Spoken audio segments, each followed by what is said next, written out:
On the day of dissolution of the firm, जिसका नाम है रूप ब्रदर्स, जिसके पार्टनर्स की कैपिटल्स हमें दे रखी है ₹1,50,000 और इसकी हमें एक्सटर्नल लायबिलिटीज़ भी दे रखी हैं उस दिन की ₹35,000। कैश बैलेंस भी दे रखा है ₹8,000 और प्रॉफिट एंड लॉस अकाउंट का डेबिट बैलेंस दे रखा है ₹7,000। ठीक है स्टूडेंट्स। फिर बाद में हमें ये भी बताया गया कि जो रियलाइजेशन एक्सपेंसेस हैं और जो लॉस ऑन रियलाइजेशन है वो दोनों हैं ₹5,000 एंड 25,000। अब आपको बताना है इतनी इन्फॉर्मेशन के बेसिस पे कि amount realise by sale of assets कितना होगा। ठीक है स्टूडेंट्स। तो amount realise from the sale of assets ढूंढने से पहले आपको ये जानना ज़रूरी है स्टूडेंट्स कि एसेट्स हैं कितनी। ठीक है स्टूडेंट्स। तो वो ढूंढने के लिए आप पहले पार्टनर्स की कैपिटल या ये कह लीजिए कि पहले आपको एक मेमोरेंडम बैलेंस शीट बनानी है जिसमें पार्टनर्स कैपिटल लायबिलिटी साइड में लिखना है।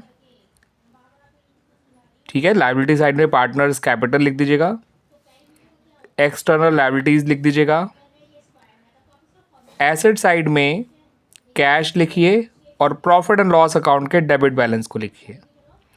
कैश है 8,000, प्रॉफिट एंड लॉस अकाउंट का डेबिट बैलेंस है 7,000।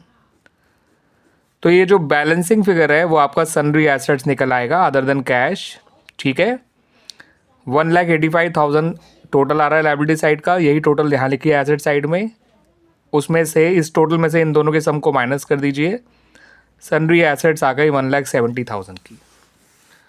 अब बनाइए छोटा सा रियलाइजेशन अकाउंट। ठीक है स्टूडेंट्स, ये सब काम आप रफ में कर सकते हैं क्योंकि आपको यहाँ पर सिर्फ राइट ऑप्शन को टिक करना है। तो यहाँ पर सन्ड्री एसेट डाल दीजिए, यहाँ पे एक्सटर्नल लायबिलिटीज़ डाल दीजिए। सन्ड्री एसेट की जगह लिखिए 1,70,000, एक्सटर्नल लायबिलिटीज़ की जगह लिखिए 35,000। लायबिलिटी के पेमेंट के बारे में कोई इन्फॉर्मेशन नहीं थी तो ये मान लीजिए कि आपने उनको पूरा पे कर दिया होगा, तो टू कैश 35,000 लिख दीजिए। रिलेशन एक्सपेंसेस के लिए भी आप टू कैश लिखिएगा, जो आपको दे रखे थे 5,000। रिलेशन लॉस यहाँ लिख दीजिए क्योंकि रिलेशन लॉस जो होता है वो पार्टनर्स में बांटा जाता है और उसे क्रेडिट साइड में लिखा जाता है, वो भी आपको दे रखा है 25,000। अब जो भी बैलेंसिंग फिगर है वो amount realise from sale of asset ही होगा। ये है 170, 205, 210 में से 60 कम कर दीजिए, आपका अमाउंट रियलाइज फ्रॉम एसेट आ गया 1,50,000। ठीक है स्टूडेंट्स, तो option number D is the right answer.